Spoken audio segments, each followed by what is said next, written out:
In the legends and traditions of northern nations, stories of the existence of a marine animal of such enormous size that it more resembled an island than an organized being frequently found a place. It is thus described in an ancient manuscript, about AD 1180, attributed to the Norwegian king Sverre, and the belief in it has been alluded to by other Scandinavian writers from an early period to the present day. It was an obscure and mysterious sea monster, known as the Kraken, whose form and nature were imperfectly understood, and it was peculiarly the object of popular wonder and superstitious dread. Erik Pontoppidan, the younger, Bishop of Bergen and member of the Royal Academy of Sciences at Copenhagen, is generally, but unjustly, regarded as the inventor of the semi-fabulous Kraken and is constantly misquoted by authors who have never read his work, and who, one after another, have copied from their predecessors erroneous statements concerning him. More than half a century before him, Christian Francis Paulinus, a physician and naturalist of Eisenach, who evinced in his writings an admiration of the marvelous rather than of the useful, had described as resembling Gessner's Heracleoticon / a monstrous animal which occasionally rose from the sea on the coasts of Lapland and Finnmark, and which was of such enormous dimensions that a regiment of soldiers could conveniently maneuver on its back. About the same date, but a little earlier, Bartholinus, a learned Dane, told how, on a certain occasion, the Bishop of Nidaros found the Kraken quietly reposing on the shore, and mistaking the enormous creature for a huge rock, erected an altar upon it and performed mass. The Kraken respectfully waited till the ceremony was concluded and the reverend prelate safe on shore, and then sank beneath the waves. And 150 years before Bartholinus and Paulinus wrote, Olaus Magnus, Archbishop of Ups in Sweden, had related many wondrous narratives of sea monsters, tales which had gathered and accumulated marvels as they had been passed on from generation to generation in oral history, and which he took care to bequeath to his successors undeprived of any of their fascination.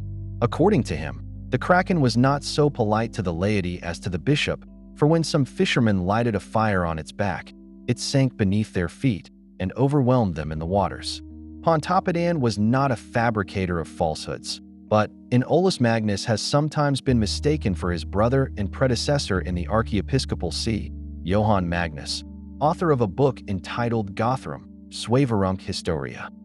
Olaus was the last Roman Catholic archbishop of the Swedish Church, and when the Reformation, supported by Gustavus Vasa, gained the ascendancy in Sweden, he remained true to his faith and retired to Rome, where he wrote his work, Historia de Gentibus Septentrionalibus, Romi, 1555. An English translation of this book was published by J. Streecker in 1658. It does not contain the illustrations. Collecting evidence relating to the great beasts living in the great and wide sea was influenced, as he tells us, by a desire to extend the popular knowledge of the glorious works of a beneficent creator.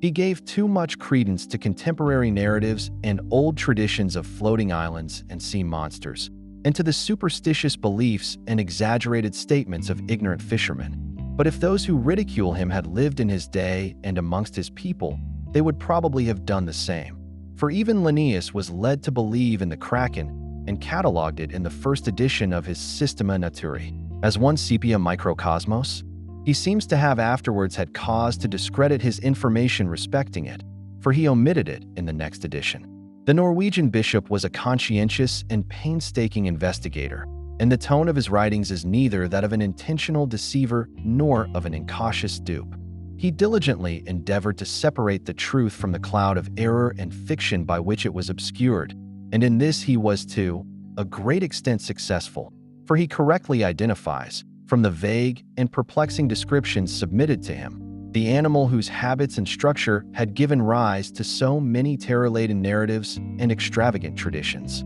The following are some of his remarks on the subject of this gigantic and ill-defined animal. Although I have greatly abbreviated them, I have thought it right to quote them at considerable length, that the modest and candid spirit in which they were written may be understood. Amongst the many things, he says, which are in the ocean and concealed from our eyes, or only presented to our view for a few minutes, is the Kraken. This creature is the largest and most surprising of all the animal creation, and consequently well deserves such an account as the nature of the thing, according to the Creator's wise ordinances, will admit, O pound such I shall give at present, and perhaps much greater light on this subject may be reserved for posterity. Our fishermen unanimously affirm, and without the least variation in their accounts, that when they row out several miles to sea, particularly in the hot summer days, and by their situation, which they know by taking a view of different points of land, expect to find 80 or 100 fathoms of water,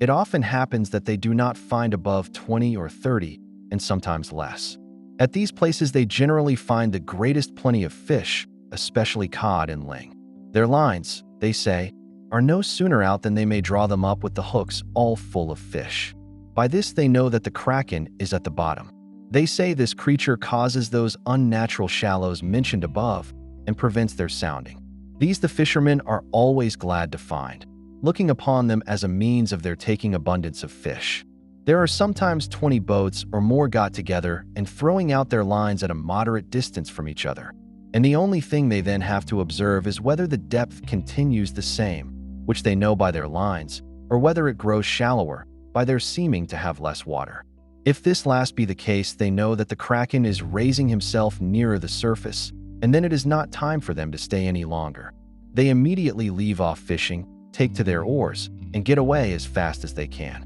When they have reached the usual depth of the place, and find themselves out of danger, they lie upon their oars, and in a few minutes after they see this enormous monster come up to the surface of the water, he there shows himself sufficiently, though his whole body does not appear, which, in all likelihood, no human eye ever beheld. Its back, or upper part, which seems to be in appearance about an English mile and a half in circumference, some say more, but I choose the least for greater certainty, looks at first like a number of small islands surrounded with something that floats and fluctuates like seaweeds. Here and there a larger rising is observed like sandbanks, on which various kinds of small fishes are seen continually leaping about till they roll off into the water from the sides of it. At last several bright points, or horns appear, which grow thicker and thicker the higher they rise above the surface of the water, and sometimes they stand up as high and as large as the masts of middle-sized vessels. It seems these are the creature's arms,